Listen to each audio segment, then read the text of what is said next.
Ephesians chapter 1, verses 3 and 4. Ephesians chapter 1, verses 3 and 4. Ang po ay babasa mula sa ESV. Ito po ang sinasabi, Blessed be the God and Father of our Lord Jesus Christ, who has blessed us in Christ with every spiritual blessing in heavenly places. Verse 4, even as He chose us in Him before the foundation of the world, that we should be holy and blameless before Him. Tayo po ay manalangin. Ama, sa pamamagitan po, Panginoon, ng iyong Santong Espiritu, kami po ay yung gabayan sa pag-interpret, sa pag-unawa ng mga talatang ito sa Efeso, gayon din sa iba pang mga talatang aming tatalakayin sa umagang ito. Kahabagan niyo po kami na ito po ay aming maunawaan na naaayon sa naisin mo, Panginoon. Hindi po sa amin lang haka-haka o sa iniisip lang namin na ibig sabihin. Bagkus, bigay po sa amin, Panginoon, ang tamang interpretasyon ng mga talatang ito. Gabayan niyo po rin kami sa aming pagsasabuhay ng mga salita mo upang maging tama rin kami, Panginoon, at masambakan namin ng nararapat.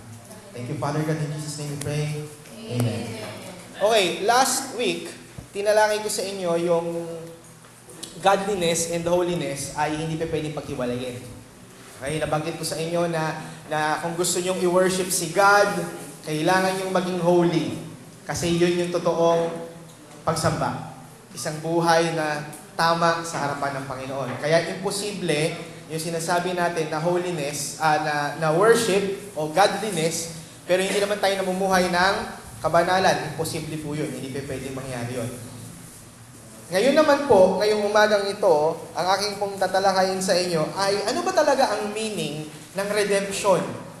Ano ba talaga ang ibig sabihin kung bakit tayo niligtas? Okay? Didiretsuhin ko po kayo, ang layunin kung bakit tayo niligtas, hindi para mapunta lang sa langit. Okay? Kundi, kagaya ng ating binasa sa Efeso, binanggit dito lalo na sa verse 4, even as He chose us in Him, pinili niya tayo para sa Kanya, bago pa nilikha ang sanlibutan, para ano? That we should be holy and blameless before Him. Kaya nga po, kung iniisip ninyo na kaya kayo tumanggap kay Jesus Christ, kaya kayo nag-pray ng sinner's prayer, para lang mapunta sa langit, nagkakamali ho kayo, baka hindi kayo doon mapunta. Okay?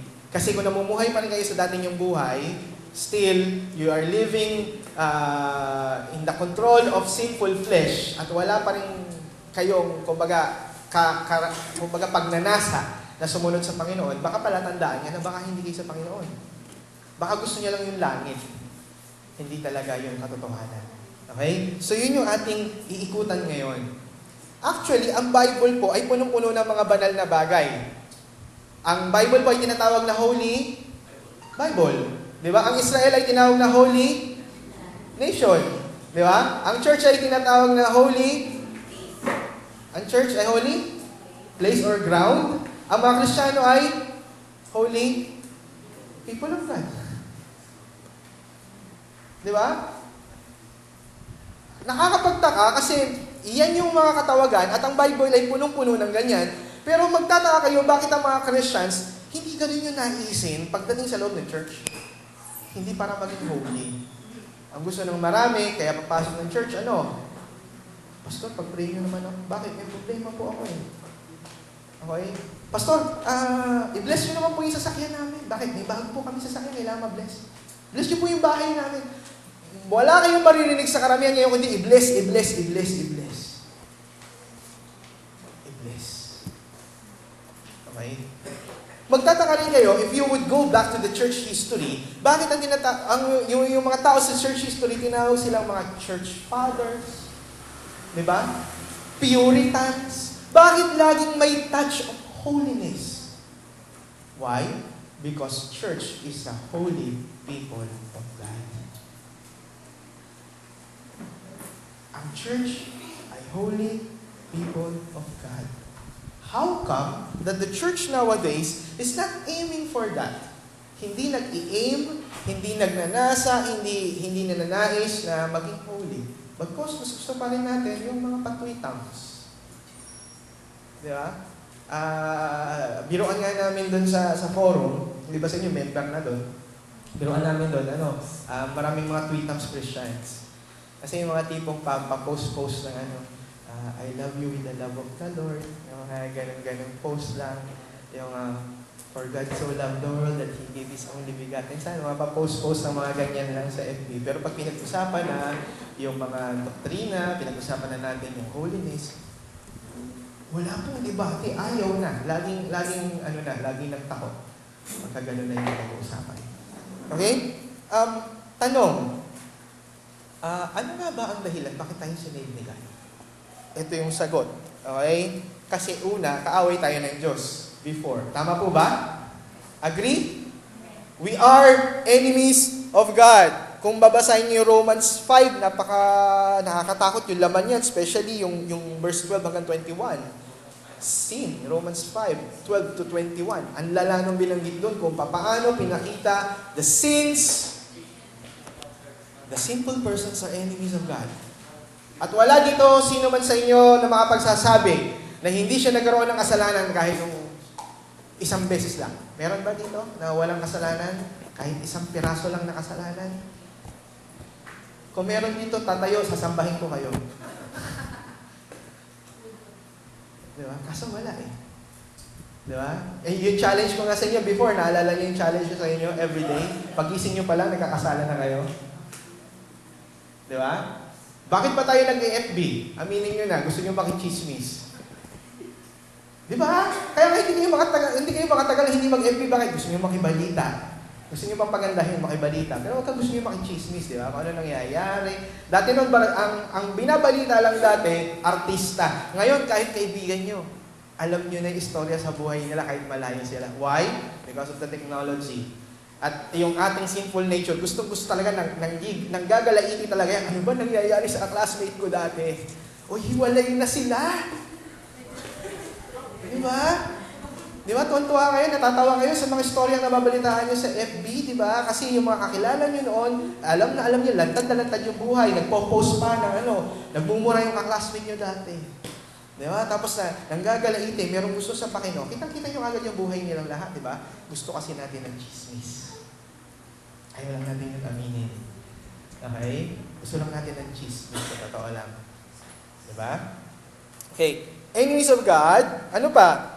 Kasi tayo ay sinilang sa iniquity. Ang sabi ni David sa Psalms 51, for I am born out of iniquity. Psalms 51 verse 5. Diba? Ipinaglihi nga eh. Yung sabi nga doon, ipinaglihi sa kasalanan eh. Si David. Agree ba kayo doon? That you are conceived? Kasi yung conceived kasi sa English, sa Tagalog yung conceived? Ipinagbuntis. Isipin nyo, interpretation yung pag pinagbuntis sa kasalanan. Out of wedlock yun. Di ba? Parang ang labas, anak sa labas, kasi pinagbuntis sa kasalanan. Hindi naman yun ang intention ni David. Kaya ang translation ay ipinaglihi. Ibig sabihin, nagbubuntis yung nanay niya, nagiging makasalanan siya. Binubuo pa lang siya doon sa womb, ay meron na siyang kasalanan. Yun yung interpretation na dapat makita natin. Kaya ang Tagalog yan ay pinaglihi sa kasalanan. Okay. By nature, we deserve God's wrath. O yung parusa ng Diyos, tingnan niyo yung Ephesians chapter 2 verse 3. Anong sabi dyan? Ephesians 2 verse 3. Among whom we all once lived in passions of our flesh. Diba? Carrying out the desires of the body and the mind, and were by nature children of wrath. Grabe yun. Children of wrath.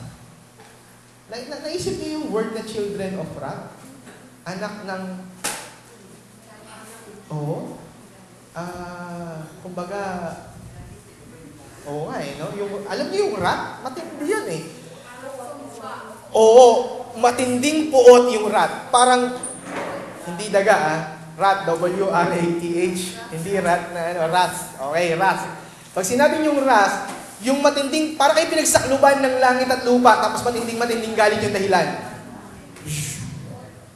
Yun. Oo, 100% ng kapangyarihan. yung 100% ng galit ng Panginoon, yun is bubuo sa'yo, yun yung wrath. Ganun daw yung tao, naturally. Isipin nyo kung gaano katindi yung galit ni God. Tapos yun yung tatamuhin ng tao. Ganun yung tatamasahin o tatamuhin ng hindi ligtas o ng taong mapapahamak. Pero praise God, binanggit din na scriptures na yung good shepherd, si Christ, He laid down His life for us. Yung John, punong-puno ng mga ganyang mga passages, John 10:15. Di ba? Yung wrath daw ni God, ang sabi din ni Jesus dun sa kanyang prayer, Father, if it is possible, take away this cup from me. Bakit? Ano yung cup na yon? Nung nagpe-pray siya sa Gethsemane, bakit gusto niyang mawala sa kanya yung cup na yon?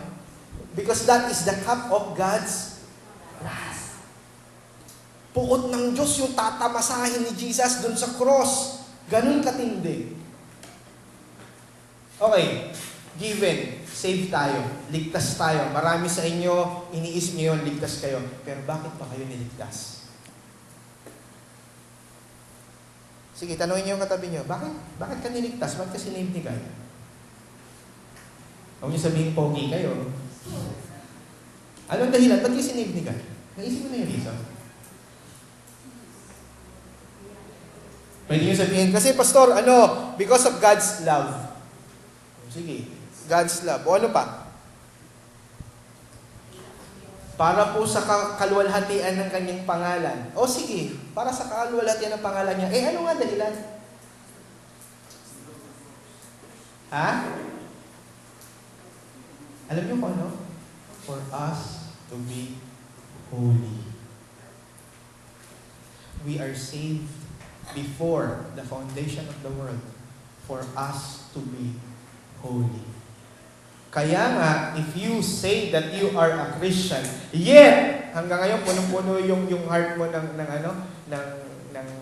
galit, punong-puno yung heart mo ng hatred, ng pagganti, ng panlalait, punong-puno yung heart mo ng pandaraya, paggugulang sa iba. Well, you should question your faith. Am I really saved or not? Sad to say, sabi nga sa inyo last week, bakit nagkakaroon ng problema ang church? Isa sa mga reason na binigay ko sa inyo, Dahil ang church ay may mga taong hindi totoong Kristiyano. The sad truth pa, minsan leaders pa. Minsan nakalukluk pa sa mataas na pedestal sa loob ng church. Pero hindi sila totoong Christians. They are wolves in the sheep's clothing. Mga asong lobo, mga wolf, pero nakatago, minsan pastor pa minsan deacons, minsan leaders, minsan some leaders. Anybody can. Minsan nandyan lang nakaupo, pero pag natabihan ka, binulungan ka, malalaman mo talaga hindi Christian. Okay? So, ano ang mangyayari? Ano ang dapat nating isipin? Gusto kong makita ninyong mabuti, even in the Old Testament, ang dahilan ng Panginoon kung bakit ang Israel ay isinave out of Egypt is because He want them to be holy. Not just para makaalis sila sa Egypt. Okay? Let's open our Bibles to Exodus chapter 19. Verse 4 to 6.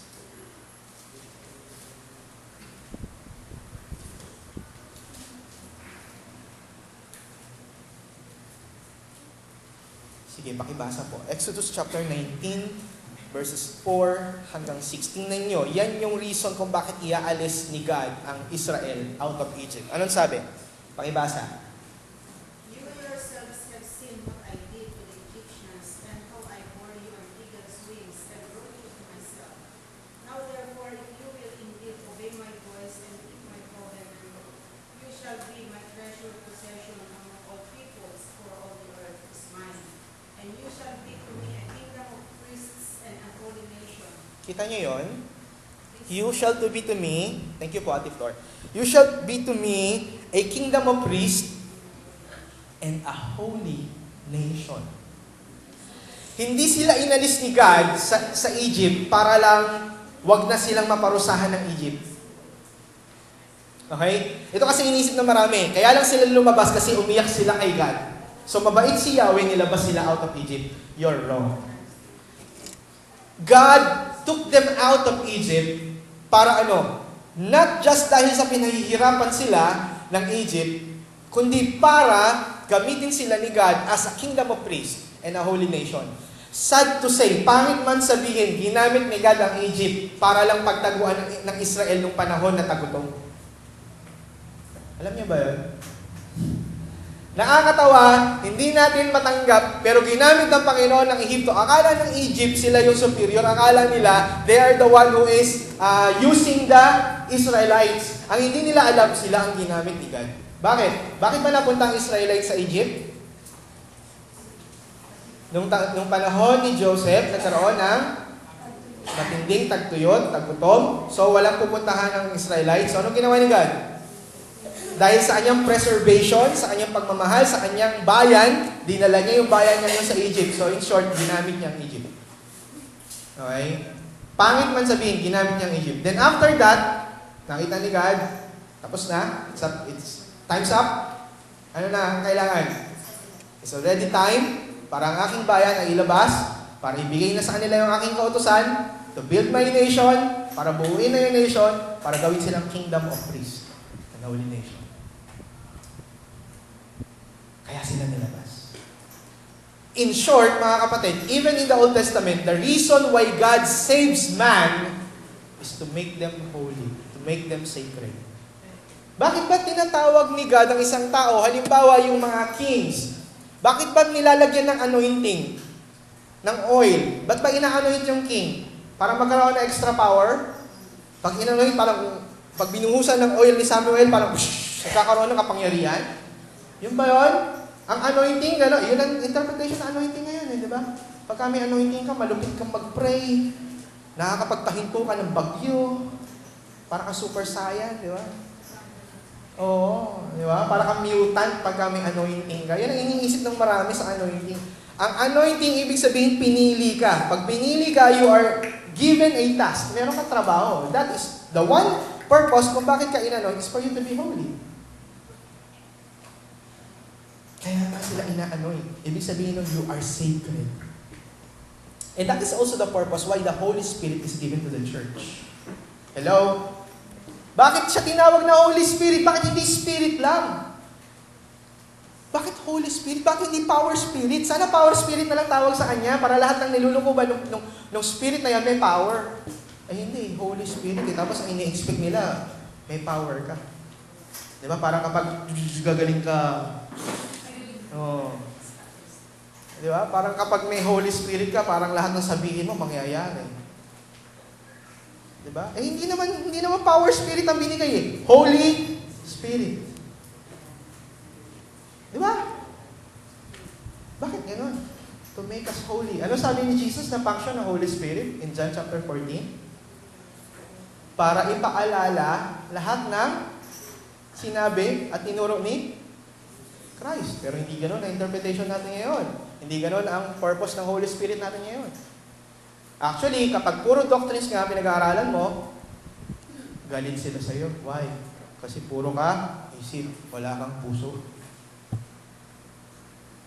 Last time, meron kaming nakaharap sa forum, merong nagbabati sa akin. Sabi, hindi lahat ng nagtuturo ng tama. Kasi dapat daw may marunong din lumuhod, dapat daw balanse. Okay. Sabi nung isang, sabi ko dito sa mga to, hindi na ako kumikibo kasi hinahayaan ko lang kasi yung mga pastor naman na nakakaintindi, tama talaga silang mag-interpret. Alam nila yon, so sila na yung bahalang mag-defend. Sabi nung isang pastor na taga Qatar, sabi niya, kung talagang balanse yan, bakit ayaw mo ng katuruan? Sabi niya ganun sa kanya. Kung talagang balanse ang gusto mo, bakit ayaw mo ng katuruan? Eh kasi po, kapag puro katuruan, hindi mo na igagalang yung pastor. Baka may problema yung pastor na sinasabi mo. Sabi nga gano'n, kaya hindi dapat igalang. Kasi kung tama yun, igagalang yun. Okay? So ngayon, maraming mga miyembro o maraming mga mananampalataya ayaw pag-uusapan ng kabanalan, ayaw pag-uusapan ng katuruan, ayaw pag-uusapan ng katotohanan. Tapos sasabihin, Christian. Paano nangyari yun? Eh, ang Bible puno-puno ng katotohanan, puno-puno ng kabanalan, puno-puno ng katuruan. Bakit ayaw natin pag-uusapan yan? Bakit laging love, love, love lang tayo? Diba? Dapat makinig na lang kayo ng Beatles, all you need is love. Diba?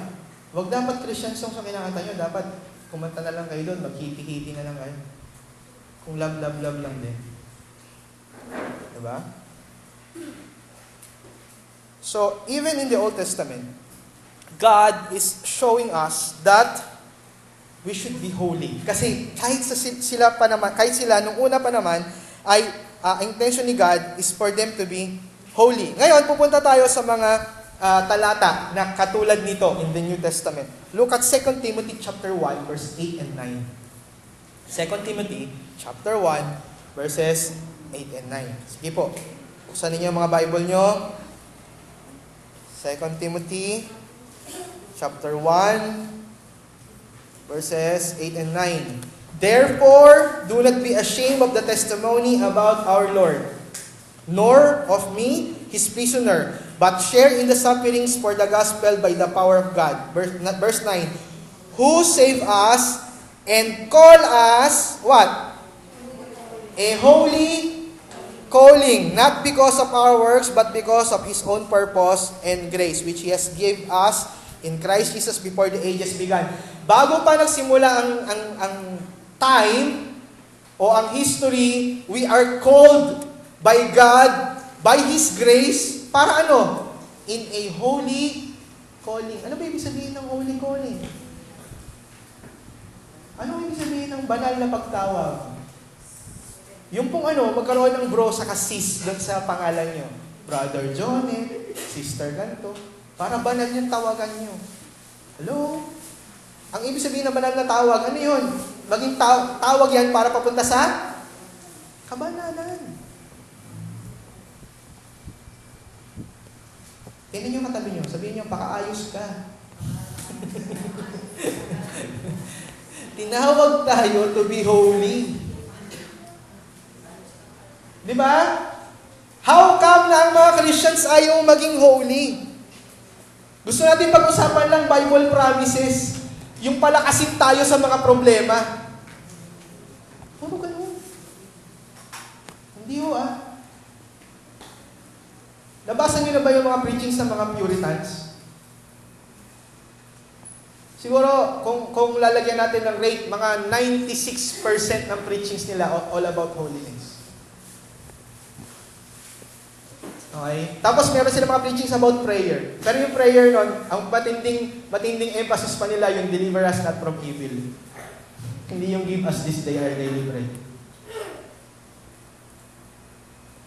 Even our prayers, naalala niyo yung sinabi ko sa inyo last week, ang purpose ng church is for us to be holy. Kaya tayo nag-worship, kaya tayo nag-gather, para ano? Para magpalakasan, pastor. Hello? Ano yung sports? Kaya tayo nandito para maging banal. Para makinig. Para maging banal. Bakit tayo kumakanta? Para ma-realize natin yung kabanalan ni God. Bakit tayo nagpe-pray? Pansinin niyo yung prayer, yung tinuro ni Jesus na prayer. Iisang linya lang yung give us this day our daily bread. Ano yung nauna? Our Father who art in heaven. Ano sabi? Hallowed be thy name. Purihin sana yung pangalan nyo. Tapos ano sabi sa sunod?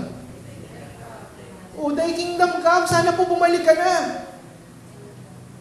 Thy will be done. Ano ibig sabihin ng thy will be done? Masunod ka na. Hindi ba patungkol lahat sa holiness yun? Tapos biglang sisingit lang yung give us this day our daily bread. Kapraso lang yun. Give us this day our daily bread. 7 words lang. Doon sa loob ng the Lord's Prayer, yung patungkol sa pangangailangan mo. Pero the rest is all about holiness. Deliver us not into temptation.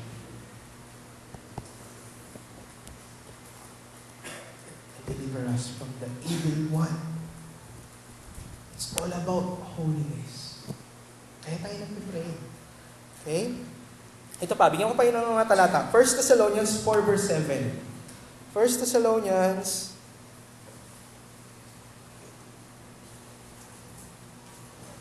Yung 1 Thessalonians po ay after ng before ng 2 Thessalonians.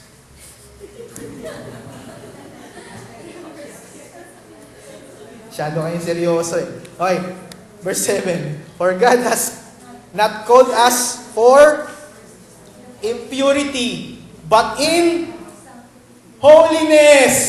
Hindi tayo tinawag for impurity, but in holiness. Pero anong church ngayon? Di ba? Anong ginagawa sa mga church? Skit, sayaw-sayaw. Di ba? Di ba? Di ba? Kagimot-kimot mga kayo? Di ba? Mga ginagawa sa church, di ba? Anong ginagawa? Ang kimot-kimot sa holiness. Di ba? Yung mga kanta natin dati, Father Abraham, as many children. Right arm, left arm, right foot, left foot. 4 feet and legs, 4 arms and body. And I'm 4 Voltron. Niloloko namin dati nung high school kasi kami, pinapakantayin sa church. Pag sinabi ng right arm, left arm, sasabi ng 4 feet and legs. Yung mga nanonood ng Voltron, alam yun. Okay? Ano pa? Tingnan nyo pa, Ephesians 2 verse 10. Ginagawa lang natin nakakatawa, pero pamumuha ko sa inyo talaga. That we are called to be holy.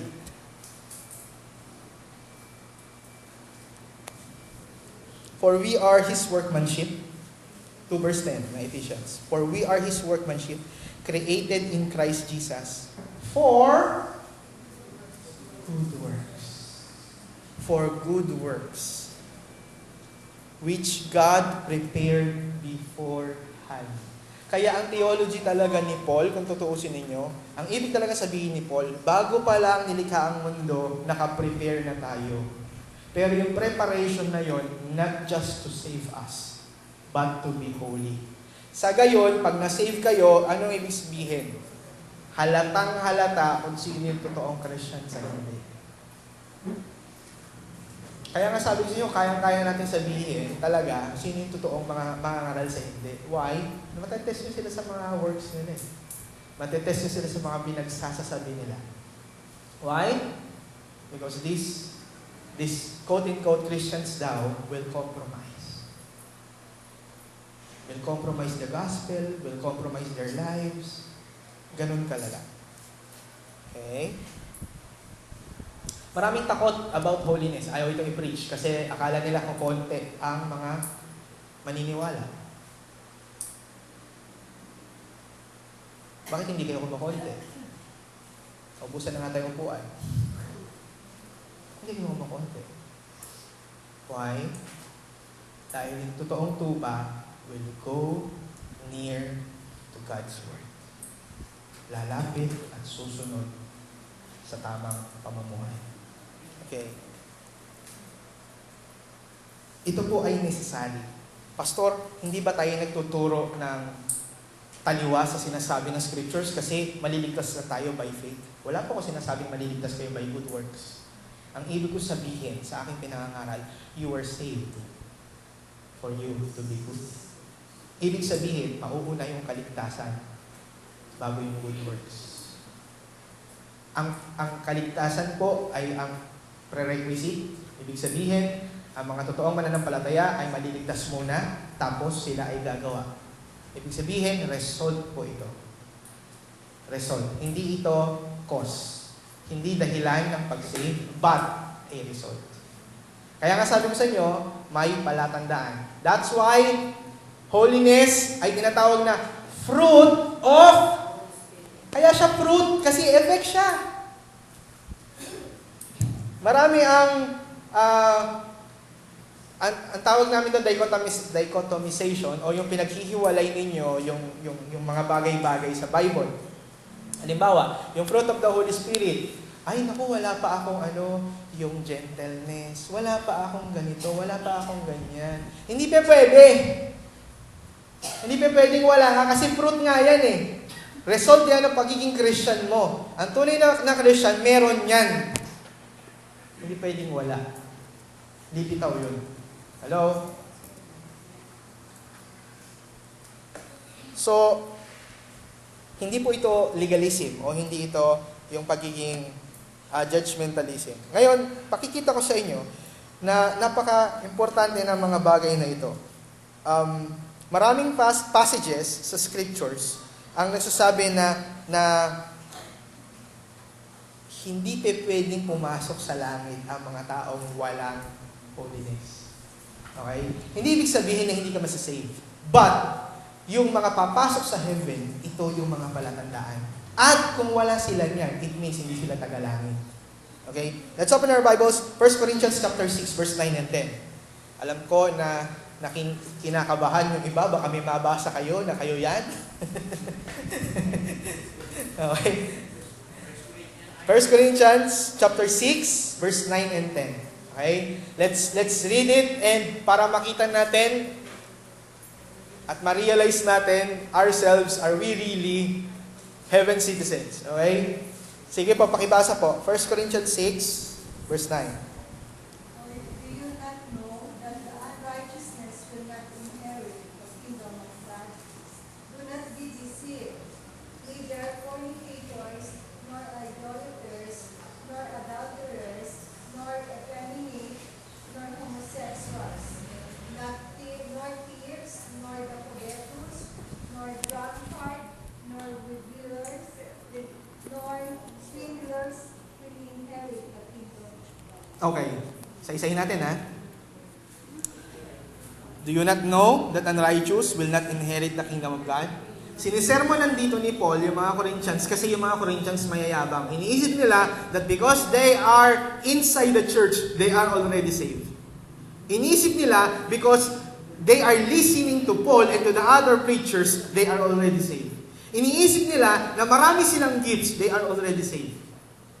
Pinamukha ni Paul sa kanila, sorry, pero ito po ang katotohanan. Do not be deceived, neither sexually immoral. Ano yung sexually immoral? Sa mga taong gumagawa ng sexual immorality, nagsasama ng hindi kasal, ano pa? Nakikiapid? Ano pa? Ano pa? Mga may lustful thoughts, mga manyakis, ano pa? Marami na yan, di ba? Sa church nga, dami yan eh. Sa church, ang dami yan. Iba, song leader pa. Di ba? Ang daming mga artista na pinagmamalaki nila that they are Christians, pero nagli-live-in. Lantaran. Meron pa nga, uso pa nga sa ibang mga churches ngayon na nagpo-propose pagkatapos ng service or pagkatapos ng sermon. Pero lantaran din, alam ng lahat ng buong bansa na nagli-live-in sila tapos magpo-propose sa harapan ng pulpit. Di ba makapal na mukha? Di ba? Ano pa po? Sexually immorals, idolaters. Those who still have their idols. Idols, hindi yung artistang idol. Hindi yung mga idol, yung mga bagay na hindi nyo mag-give up because of God. Okay? Adulterers.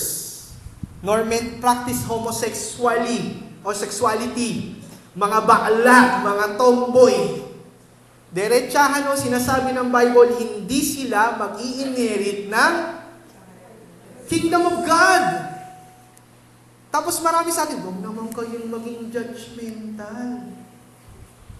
Hello, diretso ang Bible. Diretso ang Bible. Ano pa? Thieves, mga magnanakaw. Minsan, pastor pa yung magnanakaw eh. Di ba? Ano pa? Nor the greedy. Ano yung sabi nila yung kanta natin? Magbigay tayo sa ating pastor. Hindi naman talaga sa Panginoon ang gusto ng mga pastor eh. Di ba? Yung magbigay tayo sa Panginoon. Tapos, kasi kung papansin ninyo, natatawa ako ngayon kasi ang dami kong kakilala na nagkikwento sa akin na meron silang certain segment sa church na nagpipreach patungkol sa offering. Bukod sa preaching, meron pa silang preaching para sa offering. Grabe.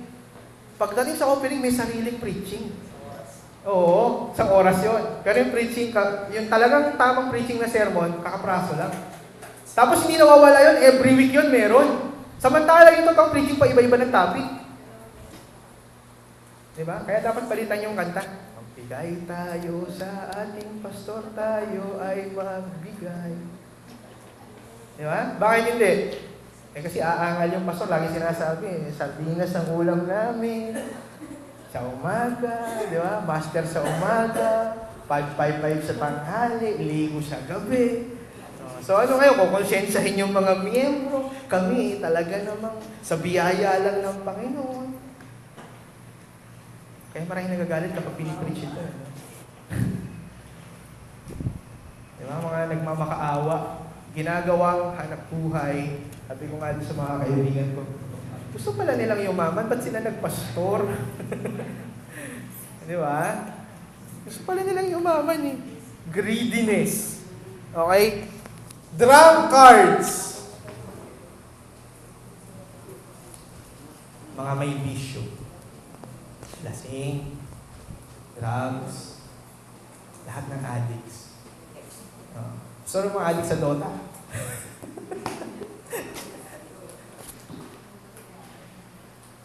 Revilers, swindlers. Revilers, ano yung sabihin na revilers? Mga mapang-away.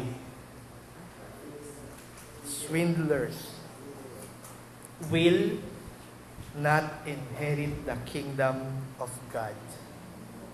Tama?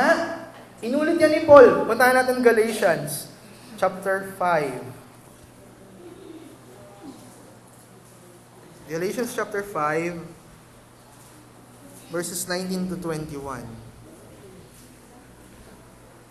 Now the works of the flesh are evident. The works of the flesh daw po, evident.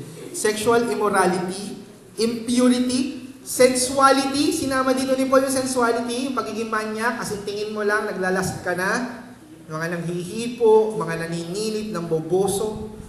Okay? Idolatry, sorcery, enmity, strife, jealousy, fits of anger, rivalry, dissension, division, envy, drunkenness, orgies, and things like this. I warn you, as I warned you before, that those who do such things will not inherit the kingdom.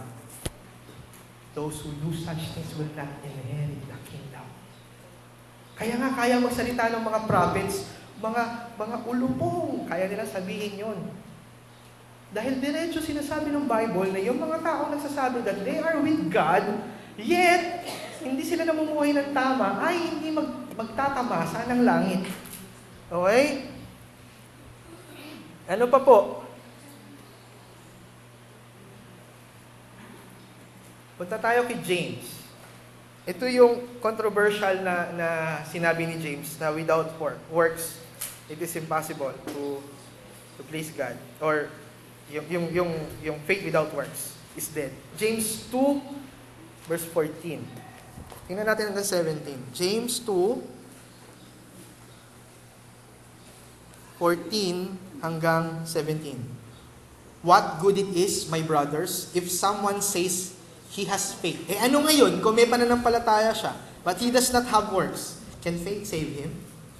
15. If a brother or sister is poorly clothed and lacking in daily food, and one of you say to them, go in peace and warm and filled, without giving them the things needed for the body, what good is that? Anong kwenta nun? 17. So also faith itself, if it does not have works, is dead.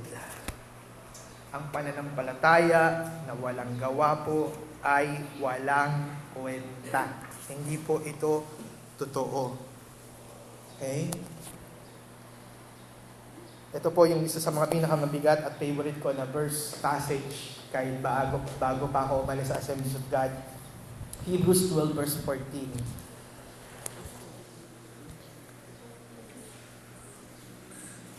Kung may nakakaalala sa inyo, this is my first preaching sa Word of Life. Itong verse na to. Nandun pa tayo kay Lamang Epoy. Okay? Ito yung sinabi sa Hebrews 12:14. Strive for peace with everyone, for the holiness without, which no one will see that way. Ano ibig sabihin? For without holiness, no one will see the Lord. Kung wala kang kabanalan, hindi mo makikita ang Panginoon.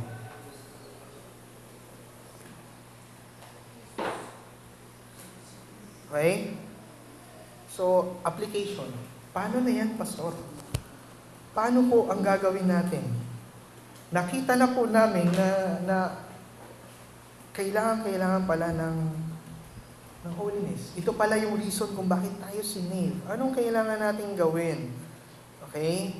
3 application lang yung bibigay ko sa inyo. Number 1, let your holiness be known to all. Okay? Ipakita nyo, ipahalata ninyo, ipangalandakan ninyo, hindi yun pagyayabang, ipakita ninyo that you are holy. Kung hindi sila holy, well, you should. Ang holiness po, hindi yung panlabas. Hindi yung tipong kailangan naka-close neck kayo lagi, na tipong laging long sleeve, amoy putok na kayo, ayaw nyo pang ganun pa rin. Ang init-init, tapos ganun pa rin. Kasi holy po kami. Hello, hindi yun ang holiness. Sa buhay yun. Wala yun sa pananamit. Okay? Let your holiness be known to all. Bakit? Anong sabi ng Romans 16 verse 19? Ano sabi doon? Romans 16:19.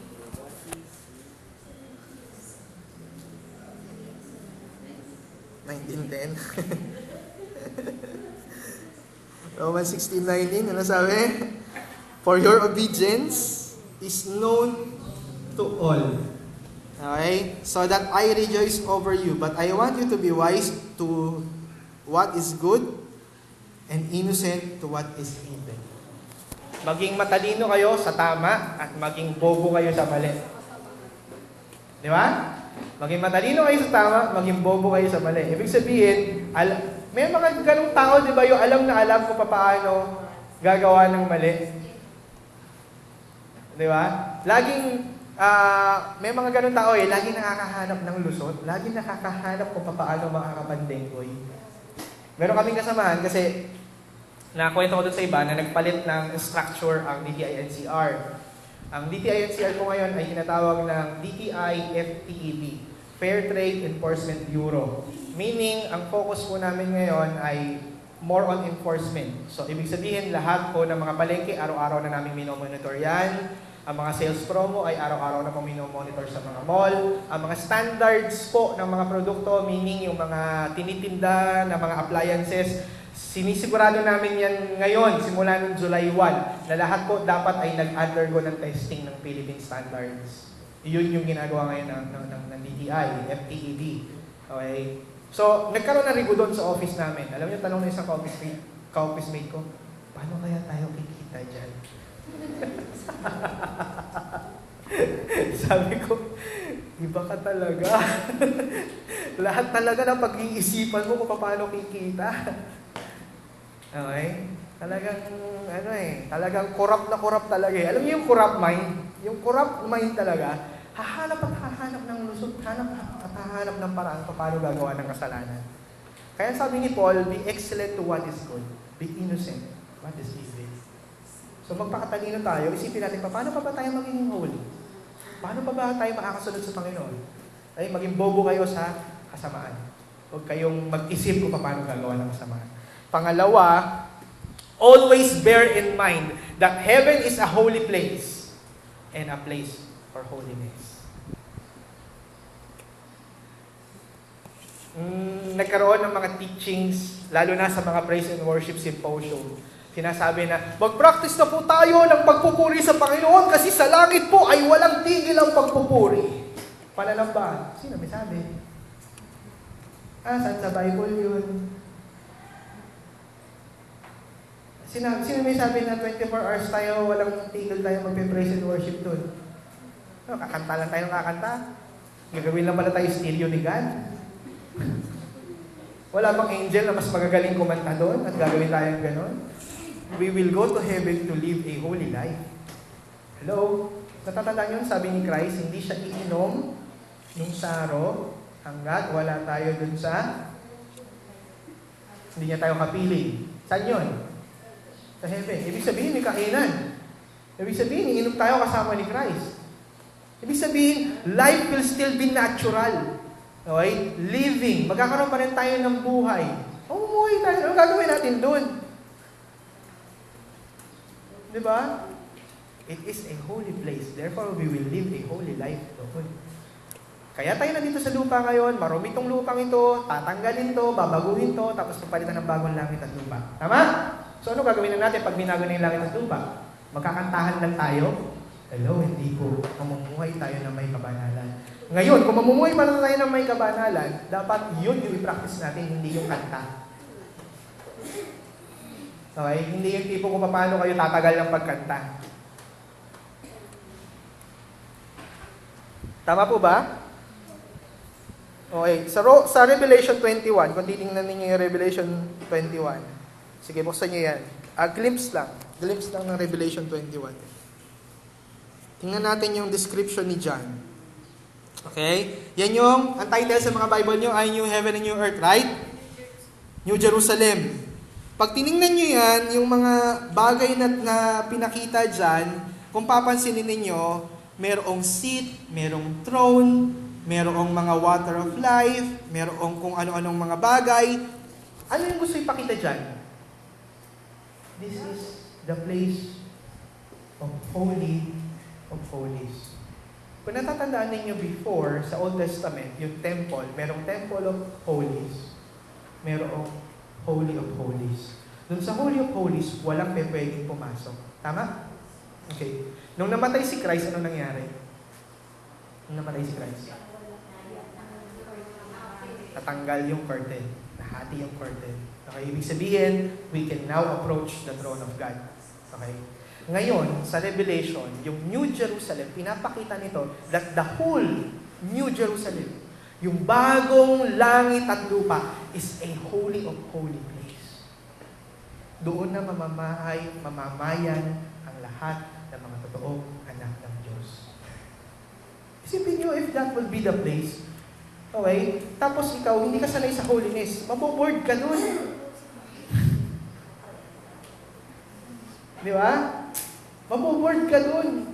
Hindi ka pwede doon. Bakit? Hindi ka pwede mag-ano doon. Hindi ka pwede mangdaya doon. Hindi ka pwede manggulang. Di ba? Lahat ng bagay doon, pantay-pantay, pare-parehas. Kung magulang gusto mo mas marami sa'yo, hindi ka pwede doon. Di ba? You should be holy. Kasi holy place yun. Dapat lagi nasa utak natin, we will go into a holy place. So ngayon pa lang, dapat sanayin na natin sarili natin to be holy. We should strive. Bakit? Actually, hindi nyo naman kakayanin yan kung talaga hindi kayo anak ng Diyos. Kasi kahit anong gawin nyo, lalagapak at lalagapak kayo. Okay? That's the sad truth. Siguradong hindi kayo mag-i-enjoy sa holiness. Hindi kayo mag-i-enjoy sa Christianity kapag hindi kayo tunay sa Panginoon. Masakit lang din doon, hindi kayo papasok sa langit. No one can say the Lord. At panghuli po, na application natin for today. Share the gospel. Okay? That aims for discipleship. I-share niyo yung gospel, hindi para maisip nila na pupasok sila sa langit. Okay? But, share niyo yung gospel kasi ang gusto niyo, i-disciple niyo yung tao. Kasi gusto niyo siyang maging totoong mananampalataya. Follower of Christ. Okay? Hindi para pumasok sa langit yung aim, but for him to be a follower of Christ. Yun yung aim natin when we share the gospel, when we bring them to God.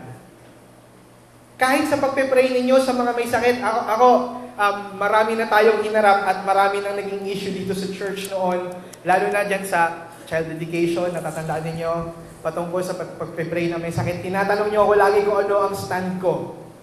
Anong sabi ko sa inyo? Pag magpe-pray kayo na may sakit, mas anong ipag-pray niyo sa kanya? Kaligtasan niya more than the paggaling niya. Kasi gumaling man siya, ano ngayon?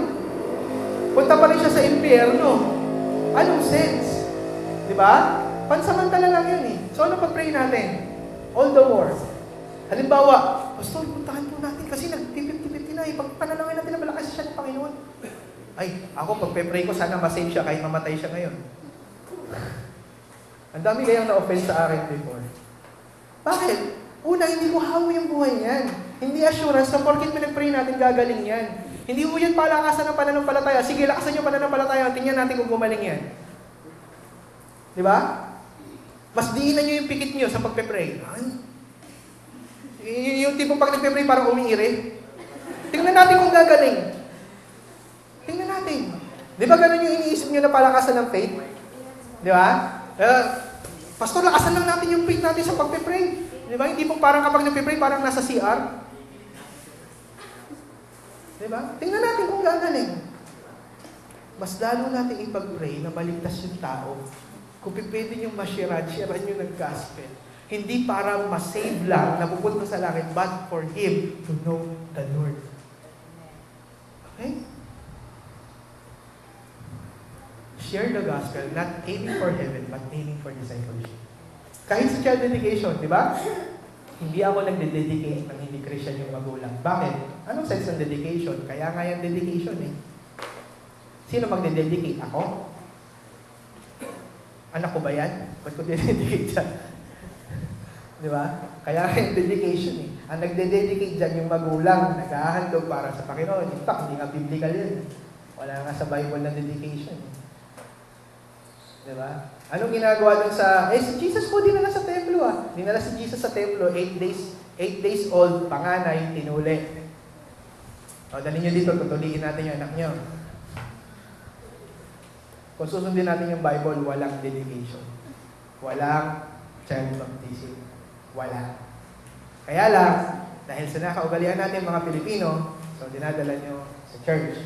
Kasi ayaw nyo magkasakit, ayaw nyo sabihan ng demonyo, baka biglang di ba, magkasakit. Ginagawa nyo anting-anting yung dedication.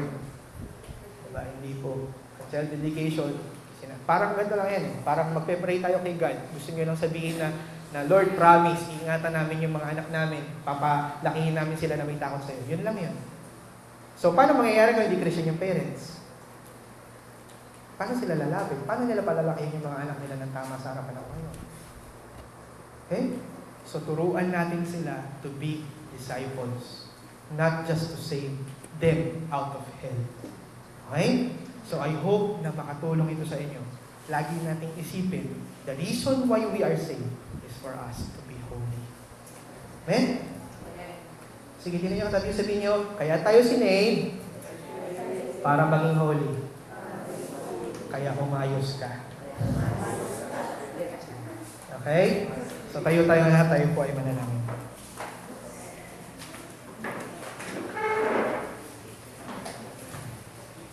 Father, the reason why we are saved is for us to, not just to go to heaven, not just to be with you, but to obey you.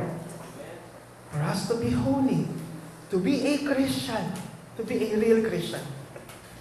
Dalayan ko, Panginoon, na tumingo po sa aming isipan ang sinabi ng Efeso at ng iba pang mga talata na nabanggit at napag-aralan namin ngayong tanghali. Na bago pa nilikha ang sanlibutan, nakaplano ka na, Panginoon, na kami ay iligtas upang dalhin kami sa kabanalan. Help us to show the world how holy you are sa pamamagitan ng buhay namin. Tulungan mo rin kami, Panginoon, na lagi namin isipin na kami ay pupunta sa isang lugar kung saan lahat ay banal sapagkat ikaw ay banal. At magkaroon din kami ng aim na ang aming binabahagi ay hindi ang langit, kundi ang pagiging tagasunod mo. Tulungan niyo po kami na maging tama yung perspectives namin. Salamat sa iyo, Panginoon. Kayo po ang siyang manguna sa amin. I pray for each and every one of us here, Lord God, preserve us in holiness. Help us, Lord God, to be holy before you in every ways. I pray that your Holy Spirit guide us continuously. And I pray, Lord God, that let your words be always be in our hearts, O God. By your guidance, by your power, because you saved us by the blood of Jesus our Lord. Salamat, Panginoon, sa pangalan ni Jesus. Amen.